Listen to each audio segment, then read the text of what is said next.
Bom, acabei de assistir a partidinha aqui do Chelsea contra o Wolves, segunda rodada da Premier League, cara, uma partida muito interessante. Acho que era uma partida pra provar que a gente tá bem. Teve alguns problemas, é claro, principalmente defensivos, que eu vou abordar durante o vídeo. Mas num contexto geral, a gente jogou bem melhor que o Wolves, dominamos a partida. Eu vou até falar de alguns padrões interessantes que eu vi no segundo tempo, principalmente. Enfim, mano, esse aqui vai ser o vídeo de hoje, vídeo análise dessa partida interessante. O Chelsea foi pra campo com 4-2-3-1, o Wolves foi pra campo com 4-2-3-1 também, mesma formação. Lembrando que o Chelsea na verdade é 3-2-4-1, né? A gente sabe que 4-2-3-1 é só na parte defensiva. Enfim, cara, pra quem não me conhece, eu sou o Corvo, apresentador desse canal. Seja bem-vindo ao Plano Blues. Bom, cara, começamos esse jogo aqui, o Wolves sempre com aquela estratégia de um jogo muito agressivo, muito ofensivo, né?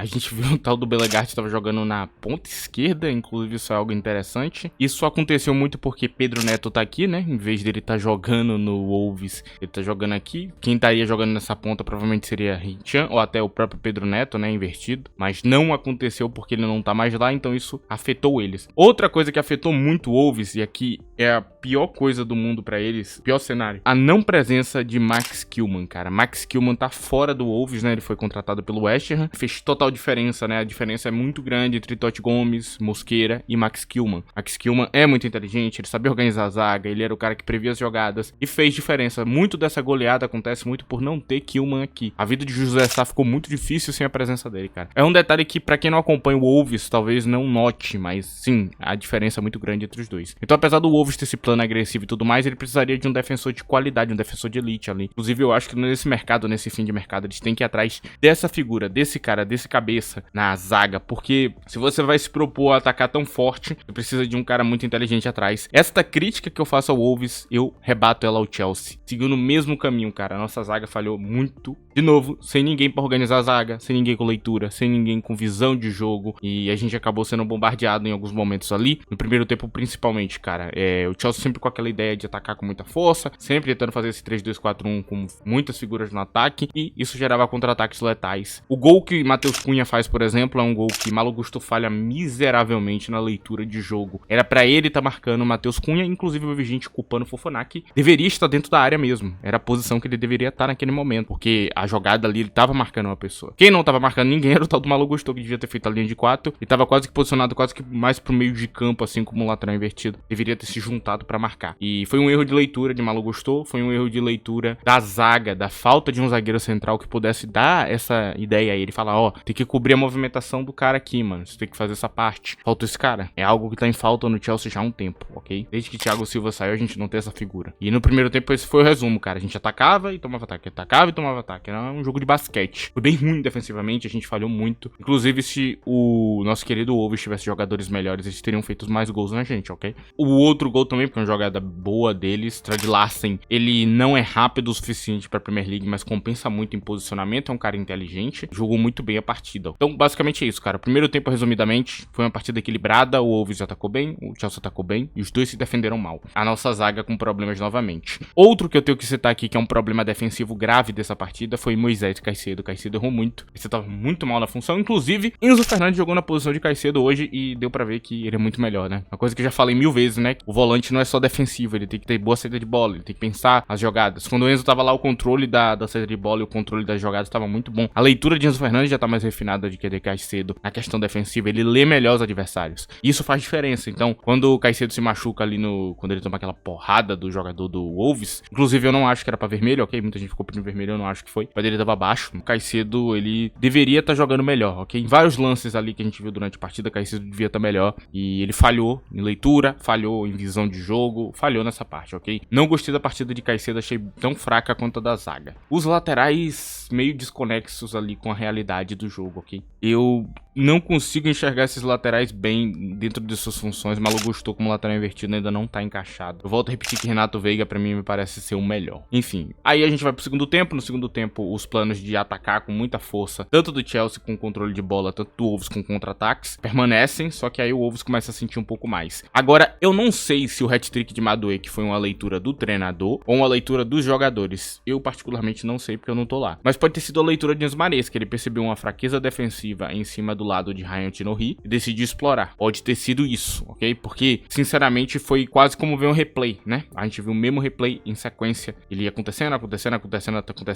e saiu o hat-trick de Madueke nessa brincadeira. Palmer jogou muito bem, inclusive, e pra mim os dois foram MVPs da partida, ambos juntos, né, fizeram essa vitória acontecer. Eu acho que os dois são protagonistas, não dá pra dizer que um jogou melhor que o outro. Palmer muito bom na leitura das jogadas, em puxar a marcação e fazer o passe decisivo. Madueke finalizando muito bem, coisa que eu já falei que ele tem feito cada vez melhor. Madueke melhorou muito, é assustador, porque o Madueke do PSV era conhecido por perder gols, ok? Era um cara que não aproveitava as oportunidades, finalizava mal, e você vê que quando ele pega alguns ângulos ruins, ele ainda finaliza bem mal, dá pra ver que ele não é a dele, mas o ângulo onde tá na ponta direita, que ele tem que fazer essas jogadas, ele tem finalizado bem com os dois pés, cara. Ele treinou muito. Pra mudar tanto em tão pouco tempo, você tem que treinar muito, cara. E Madueke eu parabenizo aqui. Inclusive, começa a falar de quem jogou bem essa partida, cara. No segundo tempo, essa virada de jogo vem muito desses dois jogadores, ok? Madueke dominando ali nas ações ofensivas, criar jogadas, e Palmer dominando ali a mente dos adversários, bagunçando o sistema de marcação com a inteligência dele, com a visão de jogo. Muito bem os dois, cara. Então, um gol de Palmer, 3 assistências, né? E Madueke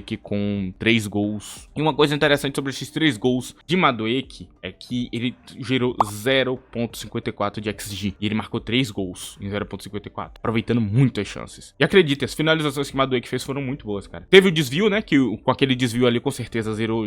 Deve ter gerado 0 de XG pra ele, porque o cara tava em cima da jogada, não era pra ser gol. Então aquele desvio já dá uma aumentada. E aí a gente tem os outros também que foi muito acima da média, né? A finalização muito boa. Tirou o ângulo de Sá, muito rápido, inclusive. Difícil pro goleiro identificar aquele tipo de lance. Então, de positivos que a gente tem ali no Chelsea, chegando nessa parte, a gente tem Nicolas Jackson, que fez uma ótima partida. Nicolas Jackson jogou muito bem. Eu gostei do que eu vi dele em campo, pontualmente jogando bem, cometendo poucos erros. Gostei dessa partida. Lembrando que não se enganem com o Nicolas Jackson. Ele fez uma partida boa, não quer dizer que ele vai repetir. Não quer dizer que em jogos grandes ele vai jogar bem, porque em todo jogo grande ele some normalmente. É uma partida boa contra o time de meio de tabela, ou até de disputar rebaixamento. Até porque o Wolves não contratou, né? Enfim, seguimos aqui para Cole Palmer, que pra mim foi um jogador excepcional pra partida. Madueke também jogando muito bem. De último que eu posso falar, Enzo Fernandes, que fez uma partida razoavelmente boa. Vindo do banco de reserva, a gente tem o nome de João Félix, que fez um gol. Ótima estreia de João Félix, participou bem do jogo, jogou ali como 9 e meio atacante. Ele ficou trocando de posição com o Cole Palmer, mas ele tava mais como meio atacante mesmo. Inclusive com o mapa de calor dá pra perceber isso, cara, criando ali jogadas. Gostei, muitos passes inteligentes, exatamente como eu falei na minha análise, ele seguiu nessa linha. O gol dele foi muito bom, foi no ângulo, no canto do gol ali. Eu falei que esse tipo de esquema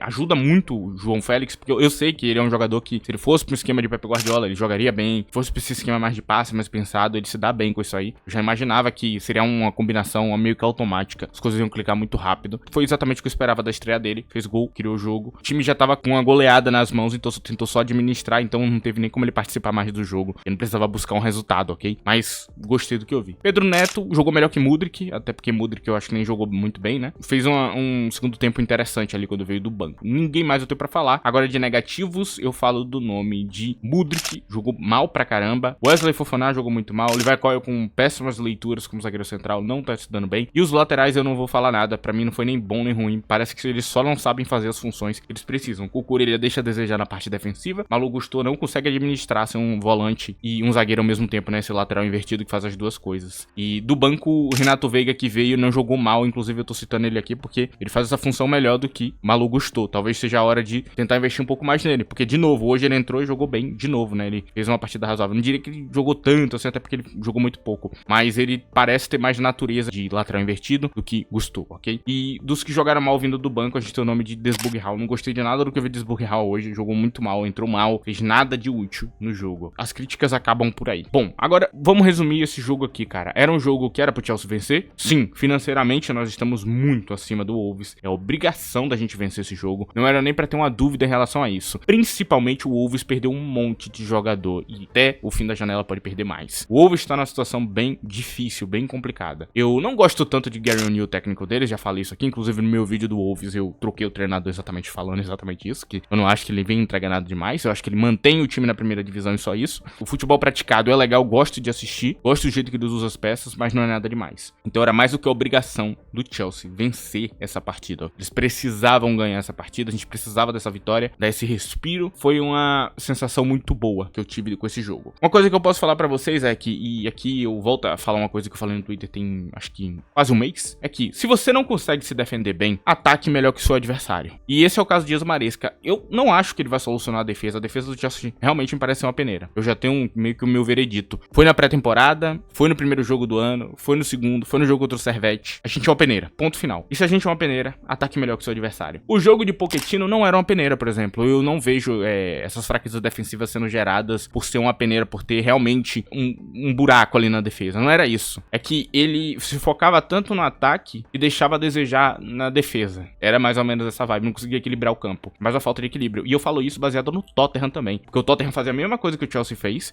e tinha uma defesa muito boa. Mas no caso de Enzo Maresca, eu já tinha avisado disso no Leicester e volto a avisar aqui. A gente vai ter fraquezas defensivas durante toda a temporada. Pelo visto, não tem o que fazer. É o esquema de Maresca esse aí. Ele não sabe mudar isso. Ele não trouxe novas ideias e vai ser isso aí, cara. Então se a gente tem isso aí na mão, ele vai ter que atacar melhor que o adversário a partir de agora. E ele tem peças pra isso. Ele tem Palmer, ele tem Madueke, que tá fazendo muito gol. Ele tem João Félix agora, tem Kunkun. Temos peças pra atacar melhor que os nossos adversários, cara. Agora resta saber utilizar. Finalizo esse vídeo aqui falando sobre o goleiro, ok? Eu deixei pro final, eu não falei dele. Ele até fez uma jogada, um passe bom, o que não muda o fato da defesa dele ser ruim, ok? O gol que Matheus Cunha fez dava pra defender. E outras partes do jogo, Robert Sanches falhou feio. Eu não gostei do que eu vi dele em campo. Ele não errou passe dessa vez, até porque o sistema é bem explicado pra ele, mas ele é um goleiro que deixa muito a desejar. Ele tem que colocar Jorgensen como titular absoluto do gol. O Jorgensen não vai jogar as Copas, aí é complicado também, mano, porque eu não quero ver Robert Sanches nem nas Copas. Acho que até o fim da temporada ele vai mudar de ideia sobre o Robert Sanches, porque eu tô sentindo que esse cara vai entregar muito jogo pra gente. Eu espero que ele aprenda rápido. Ele não seja igual a Pochettino, cabeça dura e não, vou insistir no erro até o final. Eu espero que ele aprenda rápido. Bom, pro vídeo de hoje é isso, essa aqui é a minha análise sobre essa partida. Eu espero que você tenha gostado dessa análise. Se você gostou, mano, não esquece de deixar o like, ok? Eu agradeço muito o seu like aqui, ajuda muito o canal. Se você gostou mais ainda, compartilha esse vídeo aí com seu amigo que gosta de futebol. Manda pra ele esse vídeo, cara, vai ser maneiro. Enfim, muito obrigado pra quem me escutou até aqui. Tchau.